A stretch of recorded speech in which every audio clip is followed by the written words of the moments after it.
네, 여러분의 기도 가운데 우리 성도님들 30분과 함께 백두산 통일기도회를 무사히 다녀왔습니다. 또 여러분에게 보고 드려야 될 책임이 있다고 생각을 해서, 물론 우리가 다음 주에 보고 예배도 드립니다만 잠깐 말씀을 나누려고 합니다. 우리가 연길에 도착해서 하룻밤 자고 그 다음날 백두산으로 가는데, 여러분, 백두산에 가는 것의 관건은 백두산 천지를 보느냐 못 보느냐입니다. 근데 아침에 일어나니까 구름이 껴 있더라고요. 백두산 가까이 갈수록 구름이 많고, 또 하도 백두산 위에 날씨가 변덕스럽다는 얘기를 들어가지고, 그래서 그런데 그쪽에서는 변덕스러운 사람은 저 사람 꼭 백두산 같다고. 네. 기도가 저절로 나옵니다. 평생에 백두산 한번 가기를 기도하고 가신 성도님들도 계실 텐데 그거 못 보면 어떻게 해요? 그래서 기도를 하는데, 주여 좀 천지가 열려서 볼 수 있게 해주시옵소서. 그러다 나중에는 이 말 저 말 하기가 긴 것 같아가지고 한 단어로 줄여서 주여 천지개벽하게 해주시옵소서. 네, 천지가 열린다. 개자 열릴 게, 물론 천지, 그 천지하고 이 천지가 지자는 좀 다릅니다만 한자로. 또 그런 마음도 있었어요. 지금 우리 한국 사람으로 태어나서 우리 땅에 산을 올라가면서 중국 사람들 사는 땅을 통해서 가야 되니 빨리 하나님 좀 통일이 되고 천지가 개벽해서 북한 땅으로 올라갈 수 있게 해주시옵소서. 그런 마음으로 기도를 합니다. 다행히 올라갔더니 그래서 천지하고 이 백두산 봉우리들이 보이더라고요.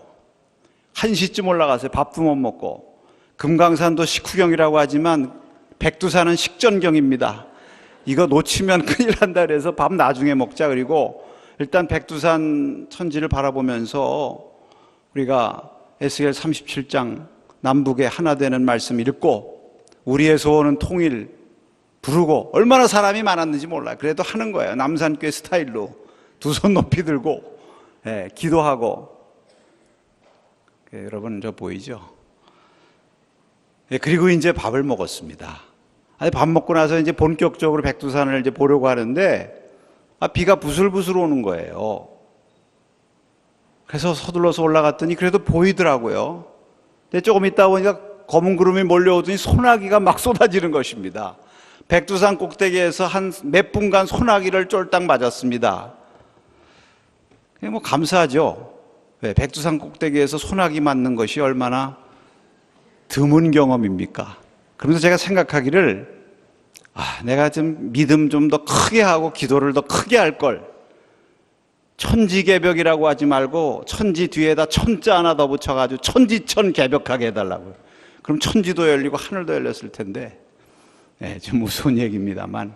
그리고 내려오는데 무지개가 딱 뜨더라고요. 어느새 개해가지고. 무지개도 보고. 내려와서 아산을 하고 그러니까 하늘이 파래지는 거예요. 우리 성도님들 아쉬워가지고 하늘 파래지니까 또 보러 갑시다. 그래서 아니라고, 내려가자고. 아쉬워야 또 오게 된다고. 그래서 내려왔습니다. 하나님께서 여러 가지를 경험하게 해주셔서 감사합니다. 그 다음 날에는 이제 용정을 가는데, 여러분 용정하면 윤동주 시인의 고향으로 알려져 있죠. 그러나 우리가 용정을 가게 된 또 하나 중요한 목적이 있습니다. 그것은 그 용정에 가면 평양 남사년교회를 1912년부터 17년까지 담임하신 현석칠 목사님의 묘소가 있어요. 저도 몰랐는데 지난번에 이덕주 교수님이 우리 교회 와서 말씀 전하시면서 거기에 가서 현석칠 목사님 묘소를 찾아가지고 비석 세우고 왔다고 하도 대단한 사건처럼 얘기해서 거기를 꼭 가버리라. 근데 용정에 가서 윤동주 묘소가 어딨냐고 그랬더니 가이드가 거기 못 간다는 거예요. 길도 험하고 공동묘지 산에 있어가지고 차가 갈 수가 없다. 내가 가이드 하면서 안내해 본 적이 없다. 그러니까 얼마나 실망이 되는지요. 그래서 기도를 계속했습니다. 거기 좀 가게 해달라고. 난 윤동주 관심도 없어요. 물론 우리 민족 시인이지만 사실 그거보다 거길 가야 되겠다 생각해.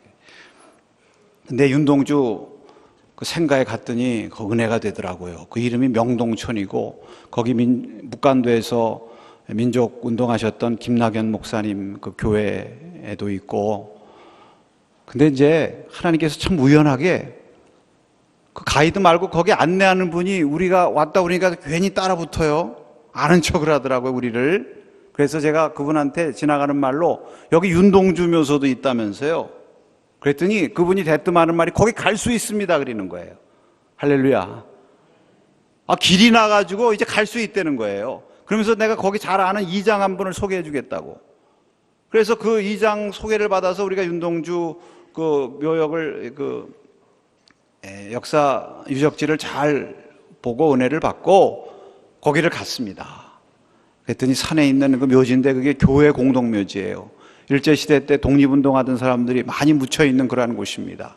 거기 갔더니 과연 그 윤동주 묘소가 있는데 고마운 것은 그 윤동주 묘소 바로 옆자리가 현석칠 목사님 묘소더라고요. 그래서 저기 하얀 비석과 그 옆에 까만 비문이 있습니다. 그 비문에는 이분이 남사년교회 목회하시고 공주에서 목회하시고 3.1운동 하시다가 30년대 후반에 북간도에 와서 거기서 목회하시면서 나라를 위해서 헌신하셨다. 그래서 국가에서 국고유공자로 인정해서 대전 현충원에 2005년에 안장하고 저기는 저렇게 묘소를 세웠다는 것이 쭉 기록이 되어 있습니다. 얼마나 감개무량하든지 하나님께서 뜻밖의 사람들 만나게 하셔서 저기 가서 우리가 함께 기도할 수 있게 하신 것 하나님의 은혜인 줄로 믿습니다. 이제 그 다음에 이제 마지막으로 도문으로 가는 거예요. 도문은 여러분 가보신 분도 계시겠습니다만 두만강이 가장 가깝게 보이는 곳입니다. 도문에 가니까 정말 북한 땅 가깝더라고요. 두만강이 뭐 그렇게 큰 강이 아니라 한 20-30m 불과 건너에 북한 땅이 있고 거기 초소가 있고요. 그래서 우리가 또 그 북한 강변에 가서 또 우리의 소원은 통일 또 부르고 두만강에 왔으니까 두만강 푸른 물에 보니까 우리 민족의 조상들이 그 나라를 잃은 소름, 조선족들이 나라 조국을 보면서 두만강 불렀더라고요, 거기서. 그래서 우리가 부르고 하나님 앞에 저 두만강이에요. 저렇게 생겼습니다. 저기서 우리가 저 북한으로 건너가는 다리입니다. 하나님 앞에 간절히 기도했습니다. 이제 그 도문에 가니까 거기 도문교회라고 있어요. 조선족 교회입니다. 근데 교회가 100년도 넘고 교인들이 한 600명 돼요. 대단히 큰 교회입니다. 근데 거기서 이제 수요 예배를 드리는데 거기 담임 목사님이 박성진 목사님이라는 분이에요. 그분이 말씀을 전하시는데 또 마침 제목이 우리 민족이라는 제목으로 선교에 대한 얘기를 하시더라고요. 근데 그분이 그런 얘기를 하는 거예요. 하나님이 이 조선 민족을 이 땅에 만들어 놓으신 특별한 목적이 있는 것 같다고. 왜냐하면 조선 민족은요, 선교하기 위해서 만든 민족 같대요. 우리 한국 사람들만 그런 줄 알았더니 이 조선족들도 한국 사람의 피가 흘러서 그런지 몰라도 시키지 않아도 그렇게 전도 열심히 하고 선교를 열심히 한답니다. 모이면 교회 세우고, 요즘 조선족이 말입니다. 240만인데 지금 자꾸 줄어든대. 조선족 목사님들도 중국 전국에 흩어져서 복음 전하고. 여러분, 우리가 자매 결연한 서성교회 목사님도 조선족 목사님 아니에요? 박명환 목사님. 이쪽 끝에서 이쪽 끝에 가 있는 거예요. 왜 하나님께서 그 어려운 시절에 여기 우리 민족을 이쪽으로 오게 하시고 여기 남겨두셨는가? 다 도와라라고 해도 그 사람들 거기 남겨둔 거예요. 왜 하나님이 남겨두셨는가? 제가 그 의미를 알 것 같더라고요. 하나님께서 그 민족을 통해서 이 민족을 하나 되게 하시고 통일 선교의 교두보로 삼기 위해 하신 뜻이 있구나. 할렐루야. 여러분, 그 사람들은요, 북한 왕래가 자유롭습니다. 왜? 중국 사람인데다가 조선 동포니까. 그래서 북한에 가면 그분들이 방문하면 입국 스탬프 딱 찍어주면서 뭐라고 그러느냐면 조국에 오신 것을 환영합니다. 그런데요, 우리나라에는 오면, 조선족들이 오면 여기 못하러 왔어요. 그런데요. 그래서 지금 조선족들이 자꾸 줄어들고 있고 우리나라에도 조선족이 50만 명 이상 와 있고 중국 전국에 흩어져서 관광 가이드 한다, 돈 번다 그러면서 막 흩어져 가지고 좀 조선족이 줄어들고, 중국에서는 그래서 이제는 연변 조선족 자치구를 인근에 있는 성들과 이렇게 연합해서 행정 개편을 한다는 이러한 계획 가지고 세우고 있다는 얘기를 제가 어디서 들었는데, 빨리 그런 때가 오기 전에 이 빨리 조선족들하고 같이 네트워크해서 우리가 통일 선교를 위해서 힘써야 되겠다. 여러분, 통일 선교라는 거 혼자서 안 되는 거예요. 우리 힘 가지고도 안 되고 어느 누구 혼자 안 돼요. 우리가 이 땅에 온 2만 8천 명의 탈북자들과도 함께 해야 되는 것이지만, 또 탈북자들도 한계가 있는 것 같아요. 왜? 북한 체제에서 볼 땐 그 사람들이 어쨌든 반골들 아니에요. 근데 또 조선족은 또 중국이 또 중국 사람들이고 동포라고 해서 환영한다니까. 그러니까 그 박 목사님도 수시로 북한을 왔다 갔다 하면서 도와주고, 또 지금 서울에 있는 한 어느 교회에서 성탄절 때마다 선교 헌금을 보내서 그것으로 꾸러미를 만들어 가지고 북한에 있는 어려운 사람들 도와준다, 그런 얘기를 들으면서 하나님께서 이러한 목적 때문에 조선족을 여기다 두시고 우리를 만나게 하시고 함께 예배하게 하셨구나. 할렐루야. 우리가 함께 네트워크를 해서 동역해야 되겠다. 이런 여러 가지 하나님의 계획을 깨닫고 돌아오게 된 것 감사하게 생각합니다. 제가 이번에 그 여정을 하면서 제 마음속에 주님께서 계속해서 주시는 음성이 있었습니다. 여러분, 우리가 주님 앞에 원하는 우리의 소원이 있습니다. 우리가 주님 앞에서 하는 기도의 제목이 있습니다. 우리 민족을 통일시켜 주시옵소서. 우리의 소원은 통일. 또 우리가 그것을 위해서 기도합니다. 광복의 달이니까 뭐 다른 소원들도 많이 있지만, 그런데 하나님께서 우리를 향해서 갖고 계신 소원이 계시다는 거예요. 하나님께서 우리를 통해서 하시고자 하시는 기도의 제목이 있으시다는 것입니다. 그 하나님의 소원은 무엇일까요? 우리를 향한 하나님의 뜻은 무엇이겠습니까? 디모데전서 2장 4절에 보면 하나님은 모든 사람이 구원을 받고 진리를 아는 데 이르기를 원하시느니라. 아멘이십니까? 하나님은 이 한민족 모든 백성들이 하나님을 알고 구원받기를 원하시는구나. 우리 남쪽만이 아니라 저 북쪽도 구원받기를 원하시고 우리 조선족들도 구원받기를 원하시고, 그래서 하나님께서 우리를 부르시고 이 조선족 교회를 세우셨구나. 여러분, 우리가 어떠한 기도가 하나님 마음에 합한 기도이겠습니까?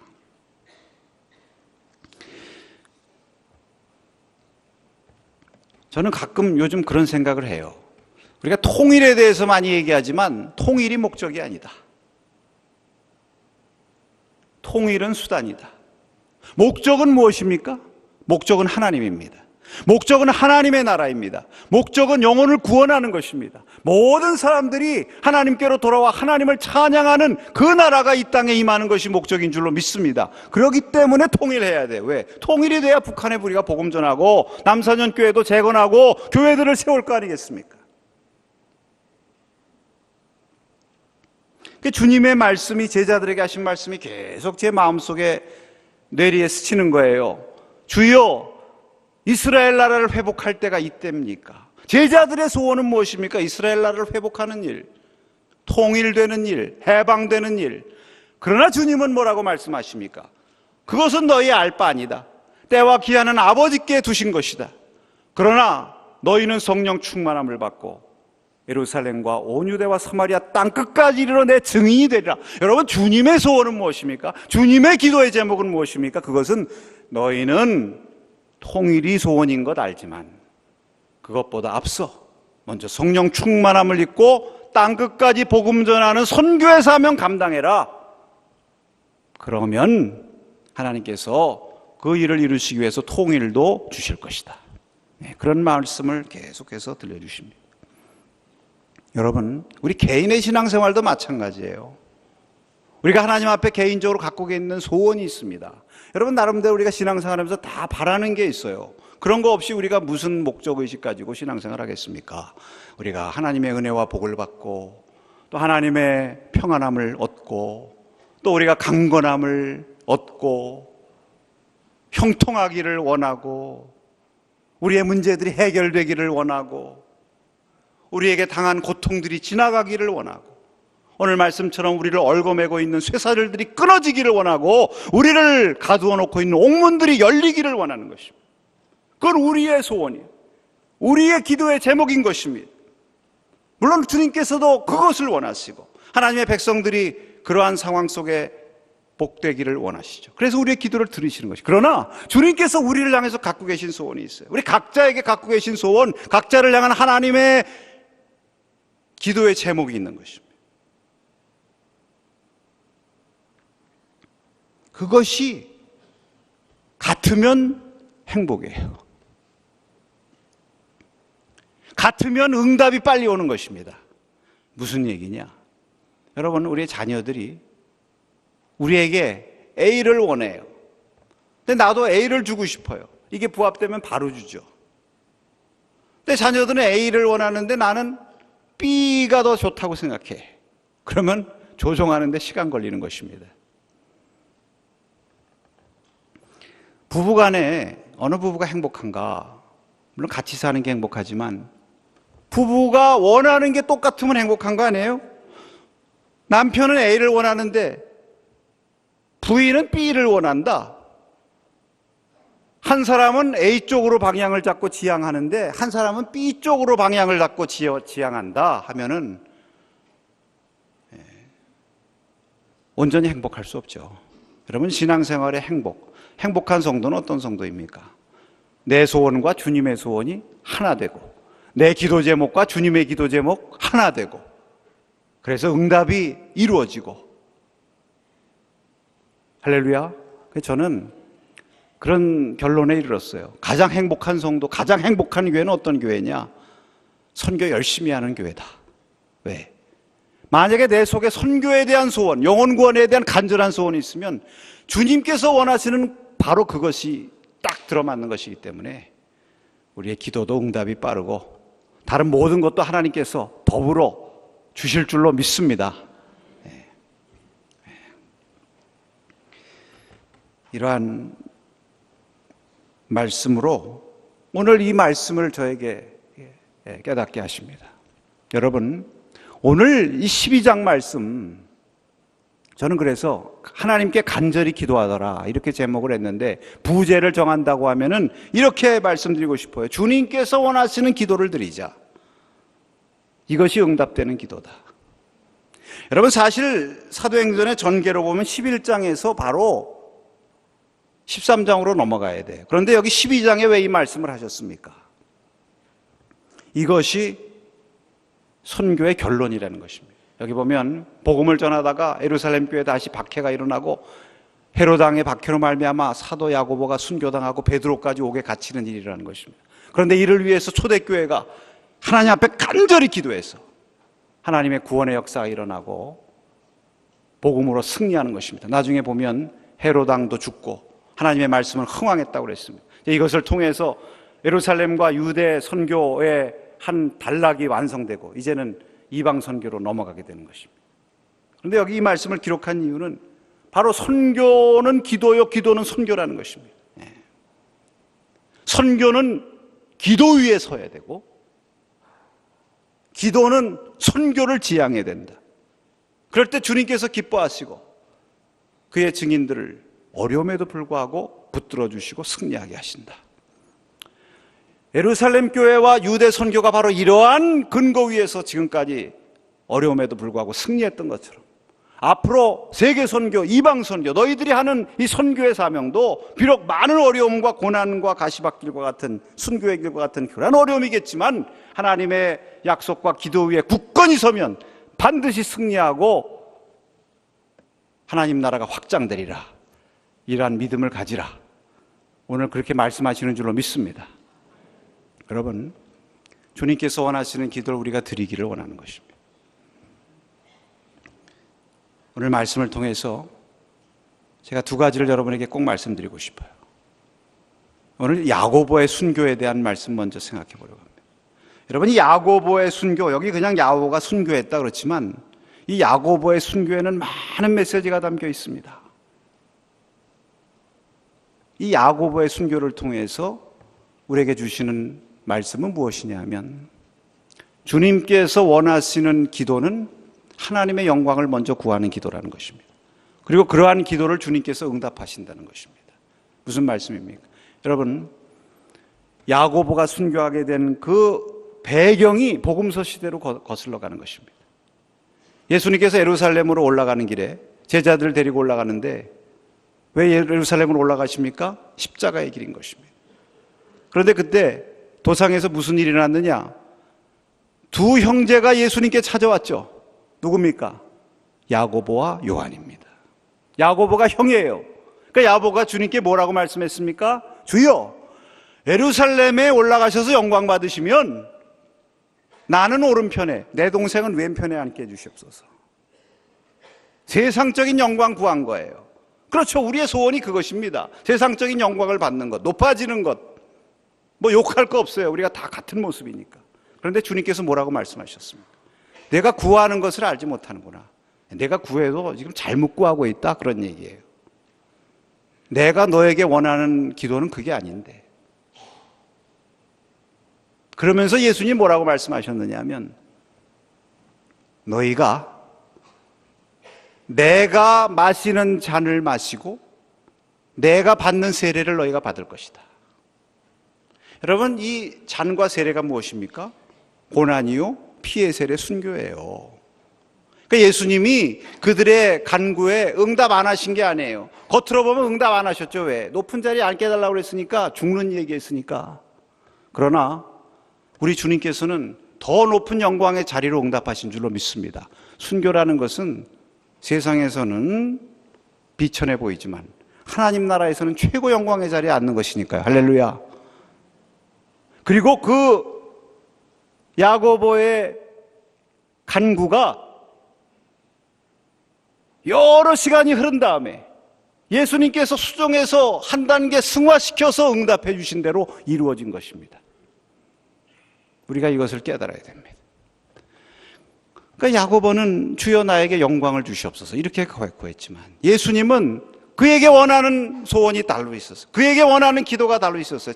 내가 차라리 주여 나도 주님의 뒤를 따라서 그 고난의 길이지만 십자가의 길이지만 사명 감당하고 증인의 사명 감당하게 해 주시옵소서, 이렇게 기도했으면 좋았을 것을.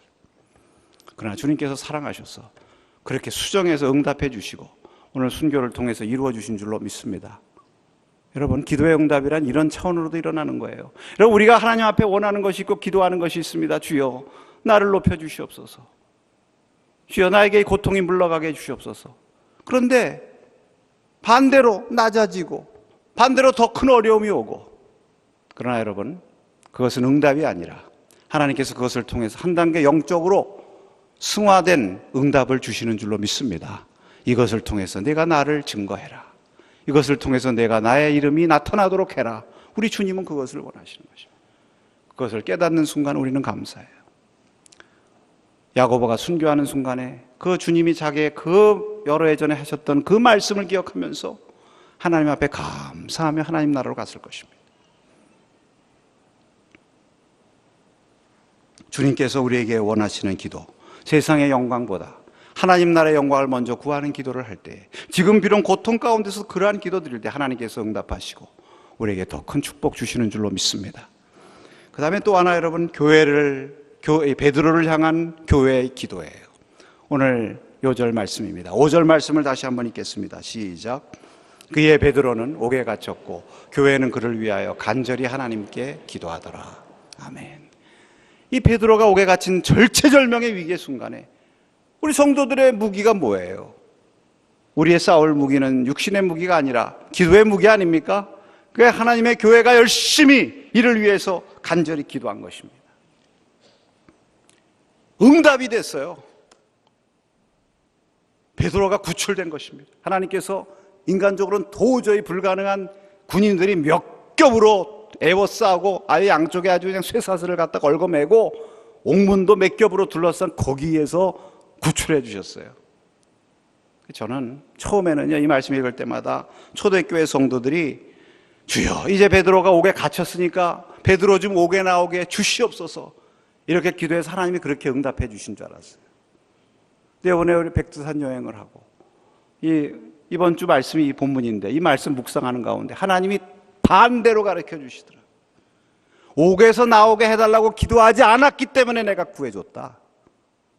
무슨 말씀입니까? 여러분, 이것을 깨달으면 우리가 기도의 최고봉에 이를 수가 있습니다. 흔히 우리가 이런 일 당하면 먼저 나오는 기도가 주여 옥에서 건져 주시옵소서죠. 뭐 그렇게 기도했을 수도 있어요. 성경에 안 나오니까 무슨 기도했는지. 그러나 그 이후에 12절 이하의 말씀 보면요, 분명한 것은 베드로나 초대교회 성도들은 베드로가 옥에서 나오는 것에 1차적인 관심이 있지 않았습니다. 왜? 베드로가 나와가지고 문을 두드리니까 그 여자아이가 나왔잖아요. 저기 베드로가 있습니다. 가서 얘기하니까 만약에 저들이 베드로의 구출을 위해서 전적으로 기도했다면 하나님이 우리의 기도를 들려주셨구나 할렐루야 하면서 버선발로 뛰어나서 영접했을 거예요. 근데 뭐라고 그럽니까? 너 미쳤냐? 전혀 상상하고 있지 않은 거예요. 그래도 베드로라고 그러니까 그 다음에 뭐라고 그러느냐? 그의 천사인가 보다. 이게 무슨 얘기입니까? 그 당시 사람들은 사람마다 수호 천사가 있다고 생각했어요. 베드로가 옥에서 고문당하다가 무슨 일 다 했나 보구나. 그래서 수호 천사가 베드로 지금 죽었다 그러면서 알려주려고 왔나 보다. 그렇게 생각했다는 얘기예요, 여러분. 그러니까 베드로가 옥에서 나오리라고는 전혀 생각하지 않은 거예요.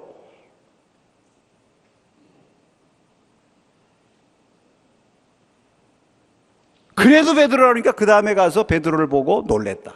놀랬다는 말이 엑스템이라는 말인데 엑스타시와 연결된 말이에요. 정신이 나갈 정도로 놀랬다. 이거 귀신인가? 이렇게 생각했다는 거죠. 베드로 보세요. 베드로가 그 옥문에서 나온 다음에 11절에 보니까 몇 겹을 거쳐서 막 정신없이 꿈인가 생신가 하고 나오다가 완전히 자유로운 자리에 위치한 다음에 그때 고백하는 말씀이 11절에 이에 베드로가 그때서야 정신이 들어서 이제야 참으로 주께서 나를 저들의 손에서 건지신 줄 내가 깨달았도다. 만약에 처음부터 베드로도 주여 나 빨리 여기서 좀 나가게 해주시옵소서 이렇게 만약에 그가 기도하고 그것만 관심했다면 천사가 언제 나오나 눈 뜨고 기다리다가 천사가 오자마자 얼씨구나 하고 앞장서서 뛰어나갔을 거예요. 근데 베드로는 거기에 대한 관심이 없고 왜 천사가 나를 여기까지 인도하지 하다가 그때 깨달은 거예요. 하나님이 나를 살려두시는 이유가 있구나. 베드로는 아직 순교할 때가 안 된 겁니다. 야고보는 순교하는 것이 하나님, 복음을 위한 하나님의 뜻이지만 베드로는 앞으로 할 일이 더 많아요. 복음을 위해서. 성경이 너무 심오하죠? 여러분, 초대교회에 기도 매뉴얼이 있습니다. 제가 해군 부대에서 근무할 때에 인천 정보부대라는 데서 근무했었어요. 거기는 딱 가니까 수출중대라고 간판에 써놨더라고요. 갔더니 군복을 주는 것이 아니라 양복 티켓 2개를 주면서 명동에 가서 양복 끊어 입으래요. 2벌, 동복, 하복. 그래서 그 옛날 80년대 명동에서 양복 2벌 얻어 입은 사람입니다. 그게 군복이에요. 그 왜냐? 특수부대거든요. UDT. 거기 서해안 모처에 훈련부대가 있습니다. 거기 한번 이제 신앙교육하러 갔었는데 거기 간다고 그러니까 배를 태워가지고 가는데 배 밑으로 들어가시죠, 목사님. 그 배 밑으로 들어갔어요. 한참 갔는데 이제 나오시죠. 그냥 나갔어요. 어딘지 하나도 모르겠어요. 근데 거기 딱 들어가는데 정문에 뭐라고 써 있는가 하면은 우리는 대한민국의 영광스러운 특수요원들이다. 우리는 유사시에 비굴한 죽음을 죽기보다는 영광스러운 자결을 택한다. 딱 써놨어요. 그게 매뉴얼입니다. 유사시의 매뉴얼. 초대교회 박해시의 기도 매뉴얼이 있어요. 여기는 나와 있잖아요. 왜? 이미 한번 나왔고 똑같은 기도를 했기 때문에 반복할 필요 없는 것입니다. 그 기도 매뉴얼이 뭐냐? 바로 사도행전 4장에 나오는 것입니다. 여러분. 사도행전 4장에. 그때 한번 박해가 일어났거든요. 산헤드린 공회를 통해서 박해 일어났을 때 베드로가 뭐라고 그랬어요? 하나님 앞에서 너희 말 듣는 것이 옳으냐? 하나님의 말 듣는 것이 옳으냐? 하나님의 말이 무엇입니까? 땅끝까지 복음 전하는 선교의 사명인 것입니다. 그 선교의 사명에 충성하는 것이 옳으냐? 아니면 나 살자고 너희 말 듣고 굴복하고 나 자유롭다고 안위를 구하는 것이 옳으냐? 이 얘기예요. 베드로가 자기 안위의 관심보다는 복음 증거하는 일에 먼저 관심이에요. 그 베드로가 나가서 그 일을 교인들한테 얘기하니까 교인들이 합심해서 기도했다고 그랬는데 4장 29절에서 30절까지 이것이 매뉴얼.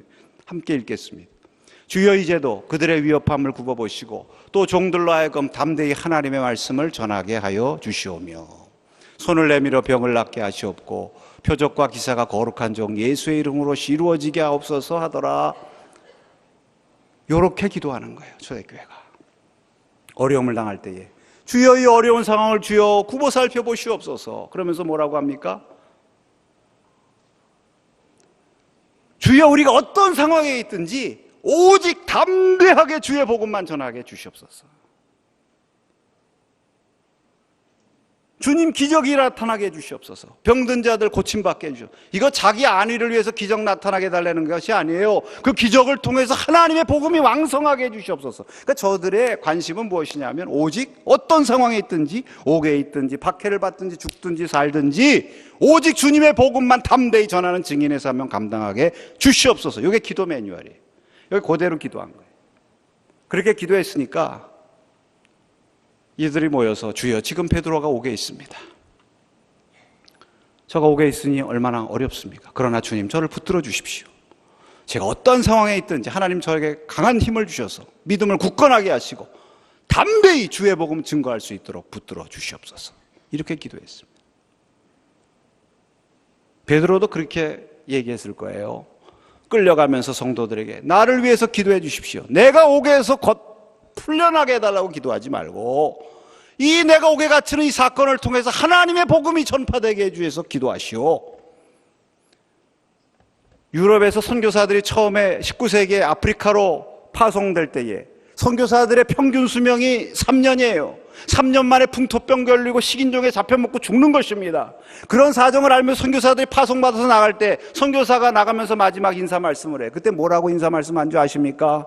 주여 내가 선교지에 가서 선교할 때 내가 강건하게 안전하게 평안하게 복음 전할 수 있도록 기도해 주십시오. 이렇게 말씀한 것이 아니라 주여 내가 이제 주의 복음 들고 나갑니다 여러분.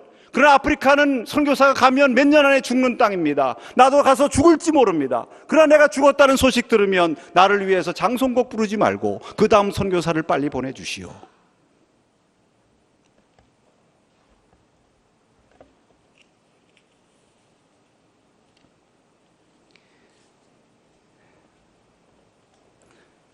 여러분, 상황의 변화가 아니라 기도가 변화하는 것입니다. 여러분, 신앙의 성숙이라고 하는 것은 기도의 내용과 목적이 변하는 것입니다. 어떠한 상황에서든지 나를 위한 기도에서 복음을 위한 기도, 주님을 위한 기도로 바뀌는 것입니다.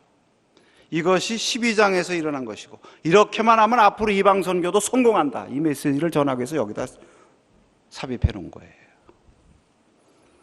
사랑하는 여러분, 제가 이번에 백두산 기도회를 다녀오면서 서두에 말씀드린 것처럼 하나님께서 우리 교회를 향하시는 하나님의 뜻이 있습니다. 우리 각자 여러분의 소망이 있습니다. 제가 여러분의 소망을 위해서는 늘 중보 기도하죠. 우리도 기도합니다. 그러나 그거보다도 앞서야 될 것이 무엇이냐? 하나님께서 우리를 향해서 원하시는 것, 하나님께서 우리를 통해서 기도하기를 원하시는 하나님의 소원을 위해서 먼저 기도할 때 그것이 무엇입니까? 어떠한 상황이든지 주님의 영광 나타나게 하옵소서. 어떠한 상황이든지 주님의 복음 증거되게 하옵소서. 어떠한 상황이든지 이 믿음 지키고 주님을 향한 나의 신실함 놓치지 않게 하여 주시옵소서. 이것을 주님이 원하시네요. 이것을 기도할 때에 오늘 말씀해 보면 하나님께서 베드로를 구원해 주신 거예요. 저는 이 기도를 했기 때문에 하나님 구원해 주신 줄 알았는데 초대교회 성도들이 정말 주님 원하시는 기도를 드렸을 때에 그의 나라를 위한 기도를 드렸을 때 하나님께서 그 기도를 기뻐하시고 왜? 주님의 소원과 하나 됐기 때문에 즉시 응답하시고 베드로 구원하신 구원의 선물 보너스로 주신 줄로 믿습니다. 이건 보너스예요. 오늘 저와 여러분에게 이러한 은혜가 넘치기를 축원합니다. 기도하겠습니다.